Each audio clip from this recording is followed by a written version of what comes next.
और वो सारे जानवर को मार के खा जाता था। ऐसे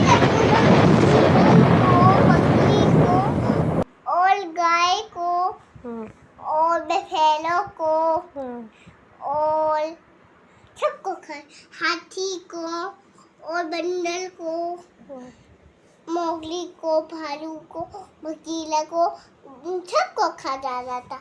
फिर क्या हुआ?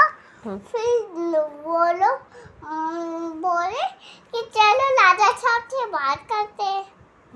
तो गए फिर बात करे। राजा साहब खाओगे तो हम लोग मर जाएंगे। ऐसे करते करते खरगोश की बारी आई है। हाँ सुना बेटा। चालाक था वो खरगोश, चालाक था। हाँ। वो लेट ही पहुंचा।